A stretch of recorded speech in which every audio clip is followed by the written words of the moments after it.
The summer heat was unbearable in Cedar Creek that day in 1847. Zara wiped sweat from her forehead as she hung laundry behind the boarding house where she worked.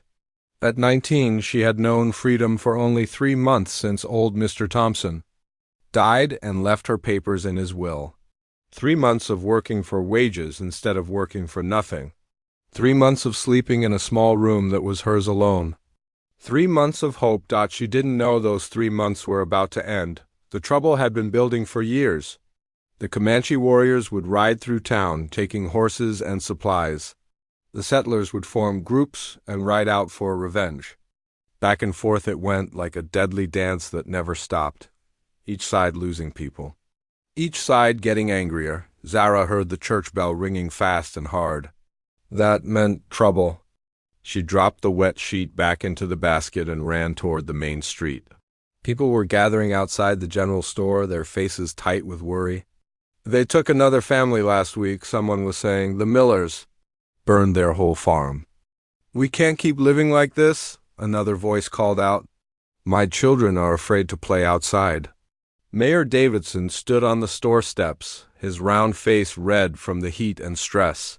Folks, we need to talk about our situation. The Comanche chief sent word he wants to make peace. The crowd grew quiet. Peace sounded good, but everyone knew it wouldn't be simple. What's he asking for? Called out Mrs. Henderson from the back. Mayor Davidson cleared his throat. He wants a marriage. One of our daughters to marry one of their warriors, to seal the peace between us. The silence that followed was heavy as a stone. Zara felt her stomach twist, though she didn't know why yet. Well, that's not happening, said Mr. Foster, the banker. No Christian girl is going to marry a savage. Murmurs of agreement rippled through the crowd. Zara noticed how the women pulled their daughters closer, as if someone might snatch them away right there in the street. But we need peace, Mayor Davidson said. The raids are getting worse. They hit 3 farms this month alone. Then we fight, said Mr. Foster. We get more guns, more men. And lose more people, the mayor replied. We've already lost 12 families this year. They packed up and left for safer places. Zara watched the faces around her. These people were scared, really scared. She'd seen fear before, but this was different. This was the fear of people who felt trapped. There has to be another way, said Mrs. Henderson. Some other kind of peace offering. That's when Zara saw it. The moment when several people turned to look at her, just quick glances, but she caught them. Her heart started beating faster. Actually, said Mayor Davidson slowly, there might be. More people turned to stare at Zara now. She wanted to run, but her feet felt stuck to the ground. The girl there, the mayor continued, pointing right at her. She's not got family to object. And she's already been in service. She knows how to work hard, keep house. Zara's mouth went dry. What are you saying? You could do this for the town, Zara. Save all these families. Be a hero. I'm not a hero, Zara said, her voice shaking. I'm just trying to live my life. But think about it, said Mr. Foster, warming to the idea. She's perfect. No family ties. No proper Christian upbringing to worry about. And the Comanche won't know the difference. Zara felt sick. The way they were talking about her like she was a thing instead of a person, like she was something they could just give away. I won't do it, she said louder this time. You can't make me. Now, Zara, Mayor Davidson said in a fake gentle voice, be reasonable. We're not making you do anything. We're asking you to help your community. This isn't my community, Zara shot back. Half of you wouldn't even look at me before today. That was true, and everyone knew it. In the 3 months since her freedom, most folks had barely acknowledged her existence. She was just the girl who did laundry and cleaned rooms. The alternative is war, said Mr. Foster. Real war, women and children dying? You want that on your conscience? Zara looked around at the faces staring at her. Some looked guilty, others looked determined. A few looked hopeful, like she might actually say yes. I need time to think, she said. We don't have time, Mayor Davidson replied. The chief expects an answer by tomorrow. Tomorrow? Zara's voice cracked. You want me to decide my whole life in one day? It's not just your life, said Mrs. Henderson. It's all our lives. That evening, Zara sat alone in her small room above the boarding house. She'd packed her few belongings twice, thinking she might run away. But where would she go? She had no money saved, no family anywhere, no friends who would help her. A soft knock came at her door. She opened it to find Mrs. Cooper, the boarding house owner. The older woman's face was kind but sad. Can I come in, dear? Zara nodded and stepped back.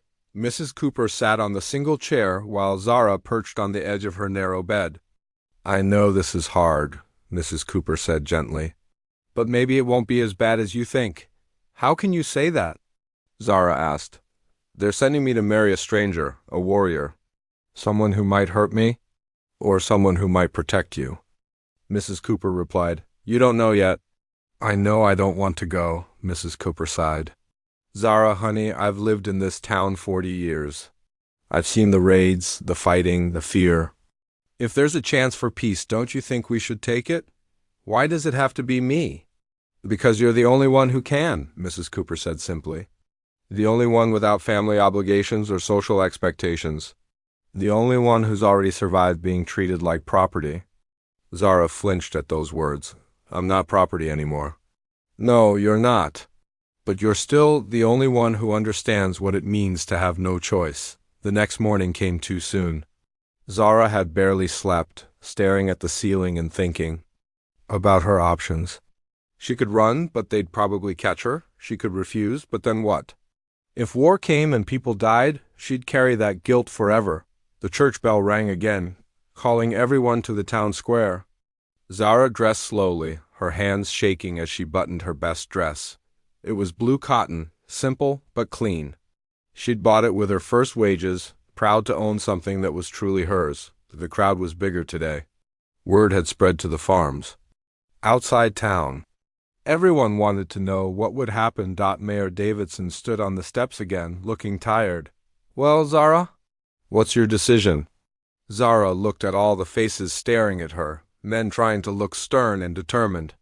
Women holding their children close, children too young to understand what was happening. If I do this, she said, her voice stronger than she felt, what happens to me? Do I have any say in my own life? The chief promised safe passage and protection, the mayor said. You'll be treated with respect. By who? People who don't even know me? By people who want peace as much as we do. Zara closed her eyes. When she opened them, she saw Mrs. Cooper in the crowd. The older woman gave her a small, encouraging nod. I'll do it, Zara said quietly. The crowd let out a collective breath. Some people looked relieved. Others looked guilty. A few actually looked grateful. Thank you, Zara, Mayor Davidson said. You're doing a brave thing. Zara didn't feel brave. She felt scared and alone and angry. But she also felt something else. For the first time in her life, she had made a choice that mattered. It wasn't a good choice or a choice she wanted to make, but it was hers. The arrangements were made quickly. Too quickly.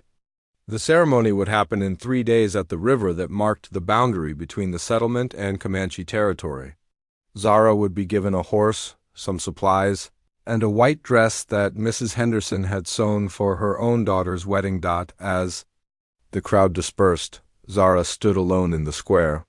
The summer sun was still hot, but she felt cold inside. In 3 days, everything would change. She just hoped she was strong enough for whatever came next. The 3 days passed like a blur. Zara barely ate, barely slept. Every time she closed her eyes, she imagined terrible things. The stories she'd heard about Comanche warriors painted them as wild, violent men who showed no mercy. She'd heard tales of captives who were never seen again, of brutal treatment and worse. Mrs. Cooper tried to comfort her. Maybe the stories aren't true, she said while helping Zara pack her few belongings. People like to make things sound scarier than they really are. What if they are true? Zara asked, folding her extra dress with trembling hands. Then you'll find a way to survive? Mrs. Cooper replied firmly. You've survived everything else. Life threw at you. On the morning of the ceremony, Zara put on the white dress Mrs. Henderson had made. It was beautiful, with tiny flowers embroidered on the sleeves. Under different circumstances, she might have felt pretty wearing it. Instead, she felt like she was dressing for her own funeral. The whole town gathered to see her off. They loaded a wagon with supplies, blankets, cooking pots, dried food, and other household items. Mayor Davidson said these were gifts to show good faith, but Zara suspected they were really trying to make sure she had everything she needed, so she'd never have reason to come back. The ride to the river took 2 hours. Zara sat in the back of the wagon, watching the familiar landscape roll by. She memorized every tree, every hill, wondering if she'd ever see this place again. Part of her hoped she wouldn't. These people had thrown her away to save themselves. Why should she miss them? When they reached the river, Zara's heart nearly stopped. On the other side, a group of Comanche warriors sat on their horses, waiting. Even from a distance, they looked different from what she'd expected. They weren't screaming or waving weapons. They just sat there, calm and patient. "There's the chief," Mayor Davidson said, pointing to a man in the center of the group. He was older, maybe 50, with gray streaks in his long black hair. He wore leather clothing decorated with beads and feathers. "Which one am I supposed to marry?" Zara asked, her voice barely a whisper. "We'll find out soon enough." The two groups approached the river from opposite sides. The water wasn't deep here, maybe waist-high, and it moved slowly. This spot had been chosen because it was neutral ground, belonging to neither side. Mayor Davidson rode his horse into the water first, followed by 2 other men from town. The Comanche chief did the same, bringing 2 warriors with him. They met in the middle of the river, their horses standing knee-deep in the flowing water. Zara couldn't hear what they were saying, but she watched their gestures. The chief pointed back toward his group, then toward her. Mayor Davidson nodded several times and pointed at the wagon full of supplies. After what felt like forever, Mayor Davidson rode back to their side. His face was serious but not worried, which Zara took as a good sign. "It's settled," he announced. "The ceremony will take place here, now. Zara, you need to come forward." Zara's legs felt like water, but she climbed down from the wagon. Someone had brought flowers from town, wild roses and sunflowers. They handed her a small bouquet, as if this were a real wedding instead of a business transaction. "Which warrior am I marrying?" she asked again. "That one," Mayor Davidson said, pointing across the river. Zara looked where he was pointing and felt her breath catch. The warrior riding forward wasn't what she'd expected at all. He was younger than the chief, maybe in his late 20s. He sat tall on his horse, but there was something gentle about the way he moved. His long black hair was braided with small beads, and he wore a shirt made of soft-looking leather, but what surprised her most were his eyes. Even from across the river, she could see they weren't cold or cruel. They looked sad, worried. She couldn't tell exactly, but they didn't look like the eyes of someone who wanted to hurt her, the warrior. Her future husband rode his horse into the river. As he got closer, Zara could see more details. He had strong features and sun-darkened skin. A scar ran along his left cheek, but it didn't make him look frightening. If anything, it made him look human. When he reached the middle of the river, he stopped and looked directly at her. For a moment, their eyes met across the water. Zara felt something unexpected, not fear, but curiosity. Who was this man? What was he thinking? Did he want this marriage any more than she did? "Come on, Zara," Mayor Davidson said gently. "Time to go." Zara walked to the edge of the river. The water looked cold and clear. She could see fish swimming near the bottom, going about their business as if this weren't the most important day of her life. She lifted her skirts and stepped into the river. The cold water shocked her ankles, then her knees. By the time she reached the middle, the current was pushing against her waist, trying to carry her downstream. But she kept walking toward the waiting warrior when she was close enough to touch. His horse, he did something that surprised her. He slid down from his saddle and stood in the water beside her, bringing himself to her eye level. Up close, she could see he was tall but not huge, strong but not threatening. "You afraid?" he asked. In English. His accent was thick, and the words came slowly, like he was thinking carefully about each one. Zara nodded, not trusting her voice. "Me too," he said quietly. That admission shocked her. Warriors weren't supposed to be afraid of anything, were they? He reached into a small bag hanging from his belt and pulled out something small and white. A shell, she realized, smooth and perfectly round. "For you," he said, holding it out. "From ... how you say." "Big water far away." Zara took the shell. It was warm from being in his hand and felt smooth as silk. No one had ever given her a gift like this before. Something beautiful, with no purpose except to be pretty. "Thank you," she whispered. The chief began speaking in the Comanche language.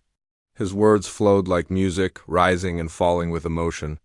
Zara didn't understand the meaning, but she could tell this was important, ceremonial. Mayor Davidson cleared his throat and began reading from a piece of paper. "We gather here today to witness the joining of these two people in marriage, as a symbol of peace between our communities. The ceremony was short and strange. Neither side really understood the other's traditions, so they did a little of both. The chief tied a leather cord around Zara's wrist and another around the warrior's wrist, connecting them. Mayor Davidson asked if they promised to honor the peace between their peoples. They both said yes. When it was over, the warrior, her husband, helped her onto his horse. She'd ridden horses before, but never like this, sitting behind a man she'd just met, holding onto his waist to keep from falling. As they rode away from the river, Zara looked back once at the people from Cedar Creek. They were loading their empty wagon, probably already planning their celebration dinner. They looked relieved, happy even.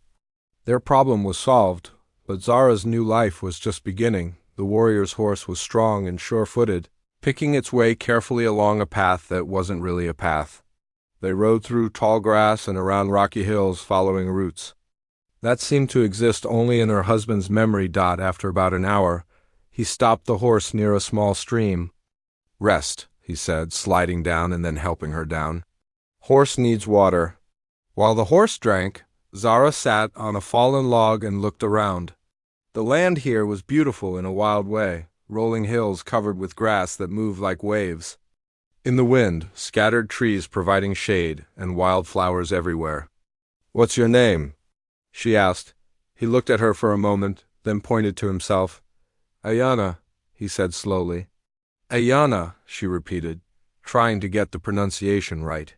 He smiled for the first time since she'd met him. It changed his whole face, making him look younger and less serious. "What means?"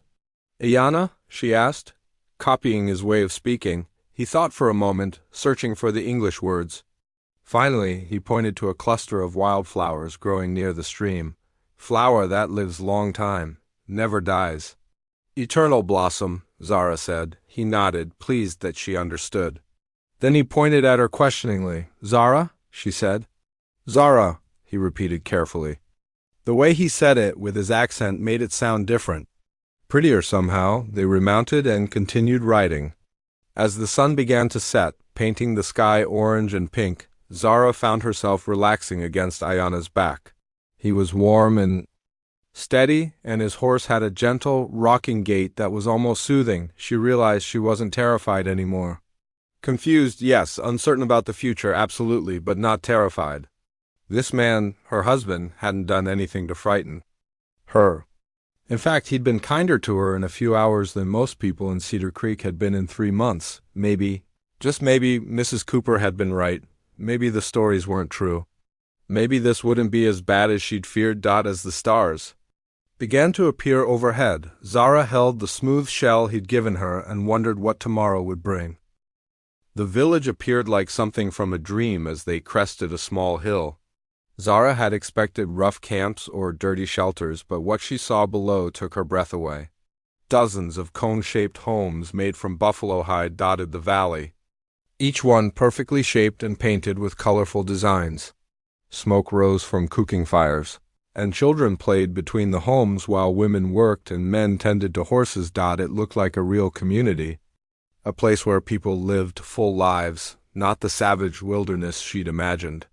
"Home," Ayana said simply, and she heard something like pride in his voice. As they rode down the hill, people began to notice them. Children ran alongside their horse, laughing and calling out in the Comanche language. Women looked up from their work, their expressions curious but not unfriendly. The men watched more carefully, their faces harder to read. Zara felt every eye on her. She knew she looked different. Her skin darker than Ayana's but lighter than some others in the village. Her hair different, her clothes strange to them. She wondered what they thought of their warrior bringing home this unwilling bride from the white settlement. Ayana stopped his horse in front of one of the larger homes. The hide walls were decorated with painted horses running across a blue sky, and beautiful beadwork hung from the entrance. "Grandmother," Ayana said, pointing to the home, "she help you?" Before Zara could ask what he meant, an elderly woman emerged from the entrance. She was small and bent with age, but her dark eyes were sharp and intelligent. Her gray hair was braided with silver ornaments, and she wore a dress made of the softest-looking deerskin Zara had ever seen. The old woman looked up at Zara sitting on the horse and said something in Comanche. Her tone was firm but not unkind. "She says get down," Ayana translated. "She wants to see you." Zara slid off the horse, her legs shaky from the long ride. The grandmother walked in a slow circle around her, examining her like she was inspecting a horse she might buy. Zara stood still, not sure what else to do. Finally, the old woman stopped in front of her and spoke again. "She says you too skinny," Ayana translated with what might have been a smile. "Need more food."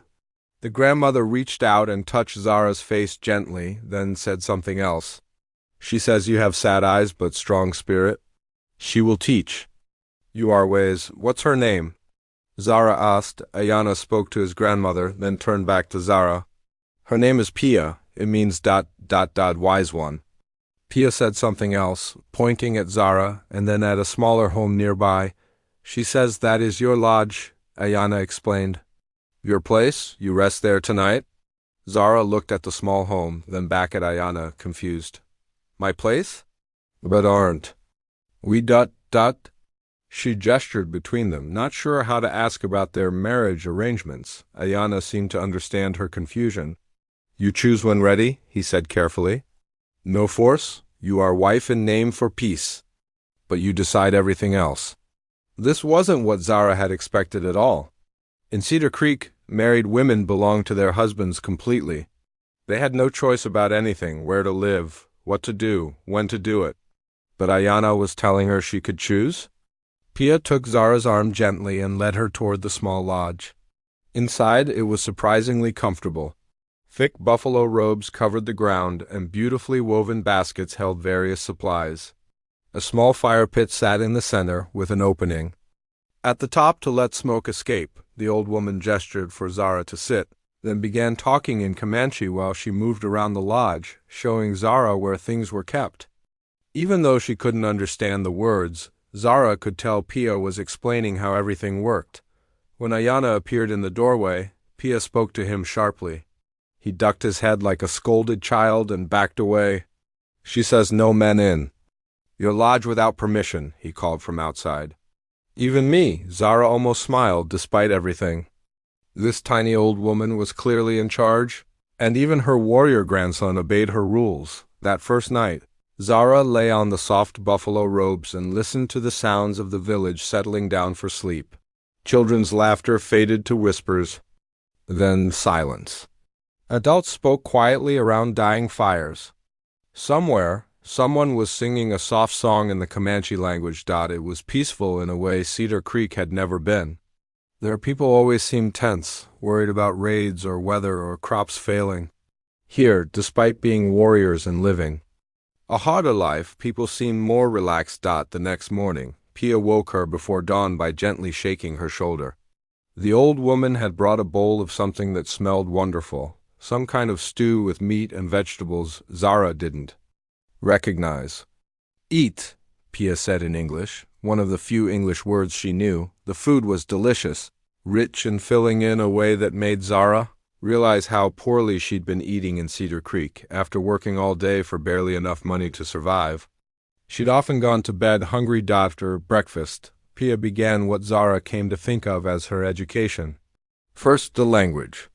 Pia would point to something and say its name in Comanche, then wait for Zara to repeat it. When Zara got it right, the old woman would nod approvingly. When she got it wrong, Pia would patiently correct her until she understood. "Tippy," Pia said, pointing to their cone-shaped home. "Tippy," Zara repeated. "Good, now ... Puku."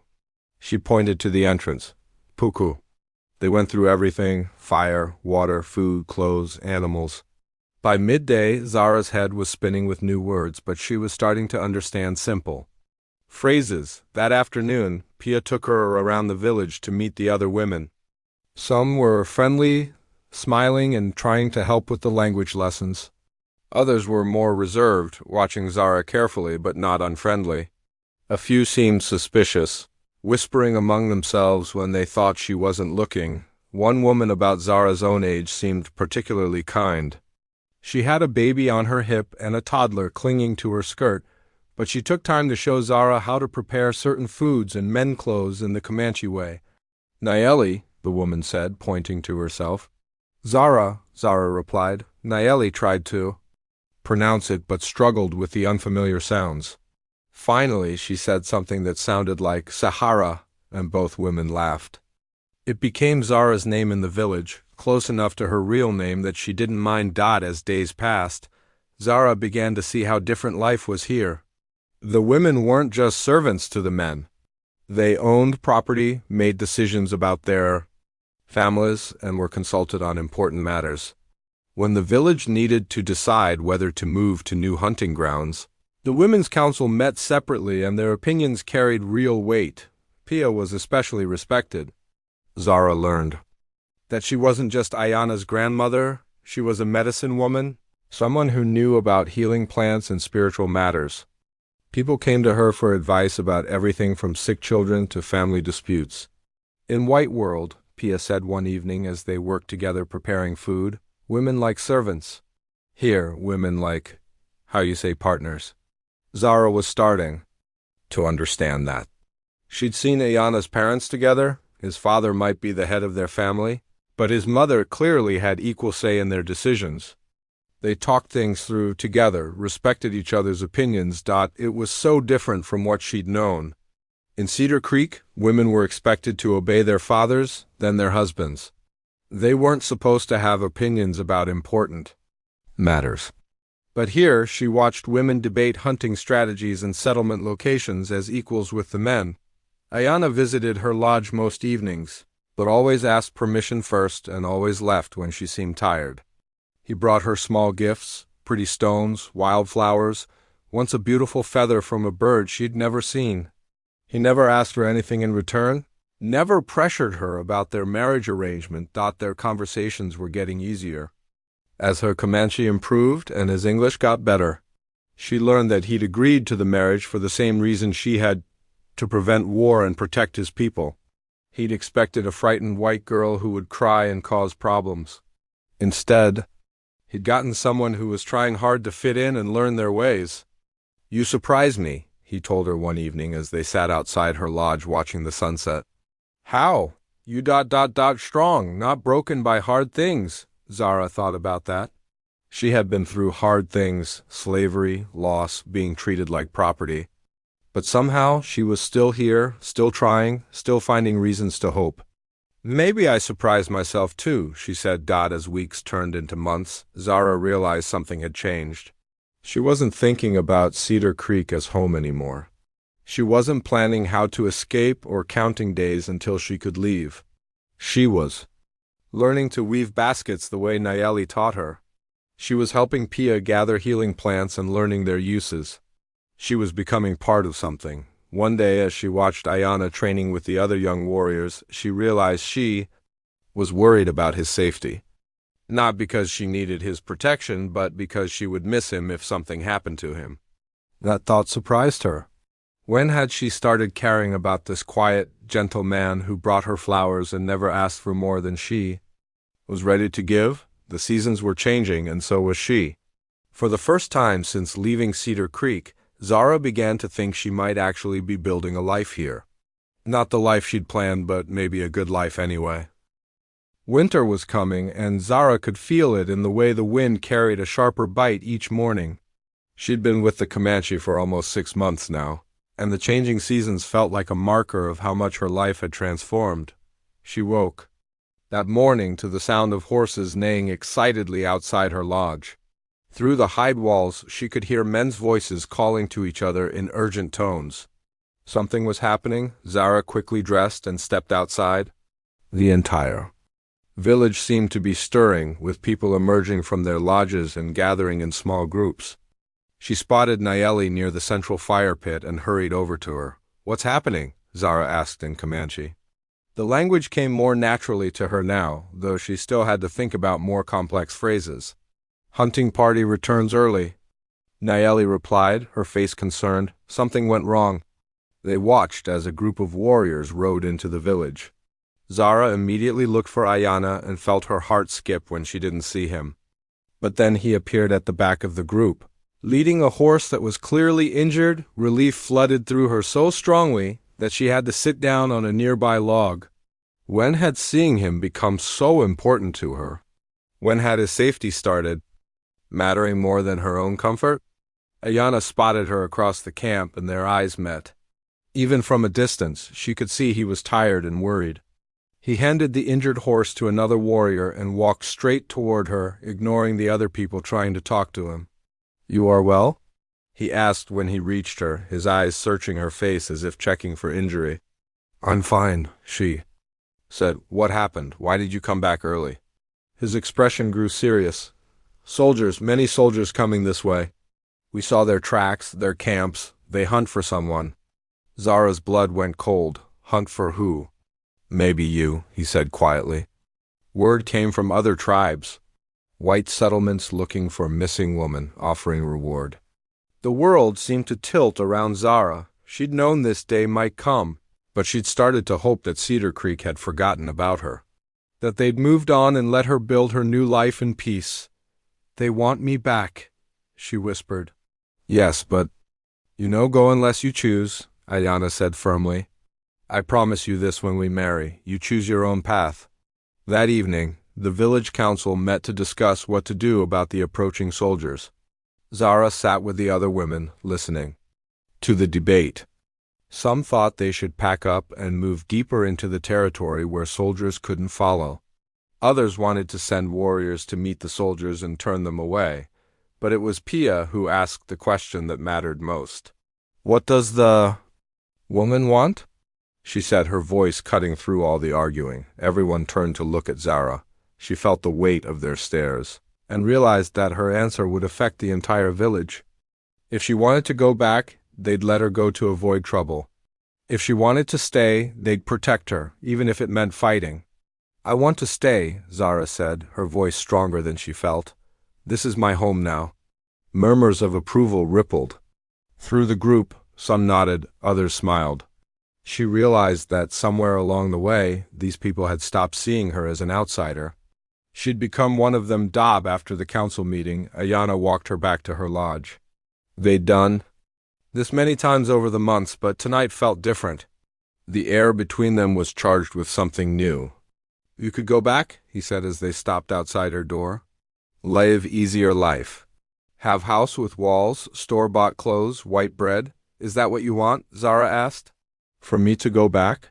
He was quiet for so long that she thought he wouldn't answer. When he finally spoke, his voice was rough with emotion. "I want you to be happy, but I hope you stay." "Why?" He looked at her then, really looked at her, and she saw something in his eyes that made her breath catch. "Because I love you," he said simply. "Not because we marry for peace. Not because you are beautiful, though you are. I love who you are, how you learn our ways. How you make grandmother laugh? How you are kind to everyone, even when they not kind to you first?" Zara felt tears prick her eyes. No one had ever said they loved her before, not like this. Not like she was precious to them. "Ayana," she whispered. "I know you not ready," he said quickly. "I know this marriage not your choice. I want you to know.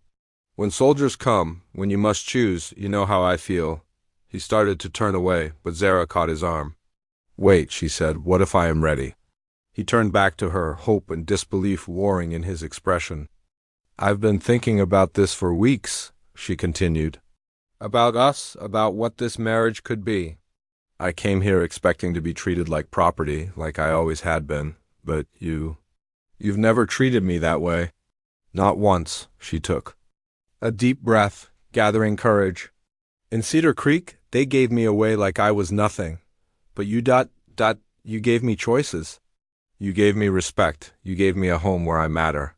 Zara I love you too," she said, the words coming out in a rush. "I didn't expect to. I didn't want to. But you're kind and gentle and strong, and you make me feel like I'm worth something."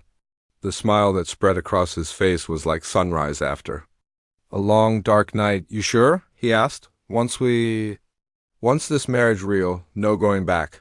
"I'm sure," she said. "But not tonight.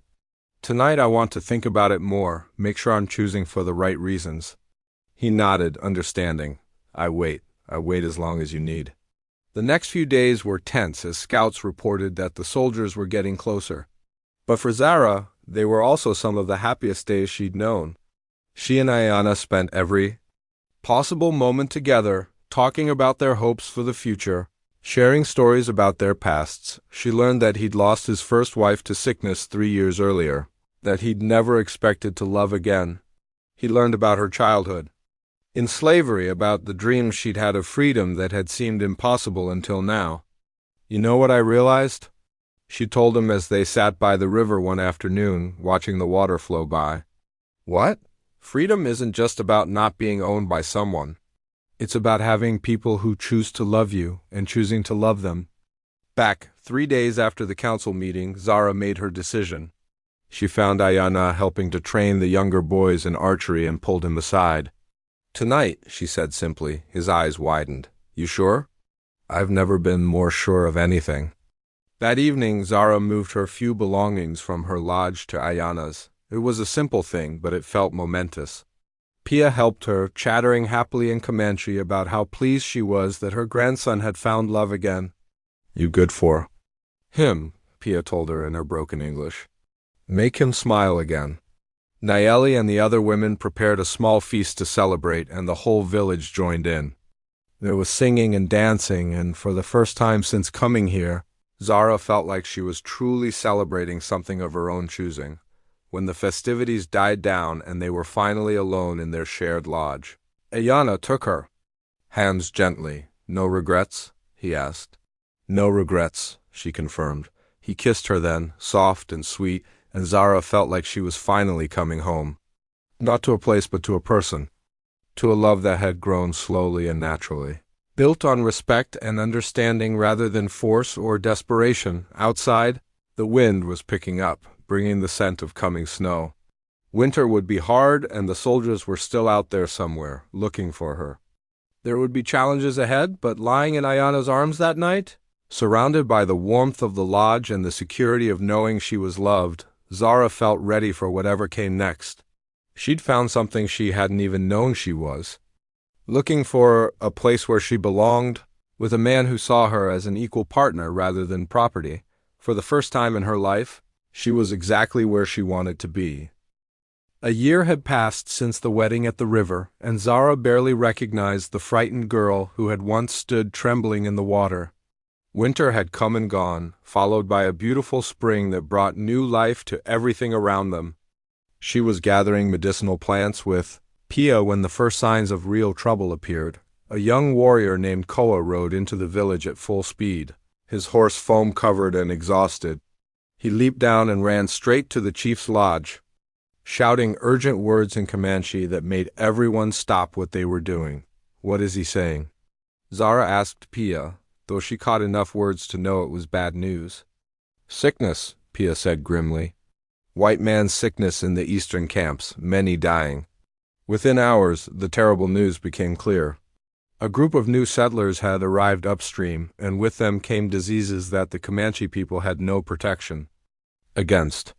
Smallpox, measles, influenza, sicknesses that white people survived were killing entire families in the other villages. Fear spread through their camp like wildfire. Parents held their children closer. The elders spoke in worried whispers about other times when white man's diseases had devastated their people. Some began to pack their belongings, wanting to move far away from any contact with settlers, but then came worse news. The new settlers weren't just bringing disease, they were also demanding that the old peace treaty be broken. They wanted Zara returned immediately, claiming she was stolen property. They said if the Comanche didn't hand her over, they'd bring the army to take her by force. Zara felt sick to her stomach when Ayana told her what the messengers had said. After a year of happiness and belonging, her past was coming back to destroy everything she'd built. "They're saying I'm stolen property," she said bitterly as they sat together outside their lodge that evening. "Like I'm a horse or a piece of furniture." "You are not property," Ayana said firmly. "You are my wife. You choose to be here." "But what if they bring soldiers? What if people get hurt because of me?" Ayana took her hands in his. "Then we fight. But first we try to talk." The next morning, the village council met to decide what to do. The debate was heated, with some warriors wanting to prepare for battle and others arguing they should try to negotiate. But the most shocking suggestion came from an unexpected source, Zara herself. "I want to go talk to them," she announced, standing up in the middle of the council circle. The lodge fell silent. Even the chief looked surprised. "You want to go back to them?" Nayeli asked, her voice hurt and confused. "No," Zara said firmly. "I want to go talk to them. Show them that I chose to stay here. That I'm not a prisoner or stolen property. Maybe, if they see me speaking for myself, they'll understand." "Too dangerous," Ayana said immediately. "They not listen. They just take you. Maybe, but maybe not. Maybe if I speak to them in their own language, tell them about the life I have here, they'll see that forcing me back would be wrong." The chief studied her for a long moment. "You would risk your freedom to try to save peace?" "Yes, because this is my home now. These are my people. I won't let others suffer because of me." After much discussion, they agreed to let Zara try, but she wouldn't go alone. Ayana would accompany her, along with 2 other warriors and Pia, who insisted on coming to provide wisdom and witness whatever happened. The meeting was arranged to take place at the same river where Zara had been married a year earlier. The symbolism wasn't lost on anyone. This was where her new life had begun, and it might be where it ended. On the morning of the meeting, Zara dressed carefully. She wore her finest Comanche dress, made of soft deerskin and decorated with beautiful beadwork that Nayeli had helped her create. Her hair was braided in the Comanche style, with feathers and small silver ornaments that Ayana had given her. She wanted the settlers to see clearly that she belonged to this world now. When they reached the river, the other side was already crowded with people. Zara recognized Mayor Davidson and several other faces from Cedar Creek, but there were many new people too, the recent settlers who had never known her before. Most shocking of all was the man leading the group. He was tall and stern-looking, wearing a military uniform that marked him as an army officer. This wasn't just about retrieving a runaway anymore. The government was involved. "That's her," she heard Mayor Davidson say as they approached the water. "That's Zara. You can see how they've changed her." The way he said it, like she'd been damaged or broken, made Zara's anger flare.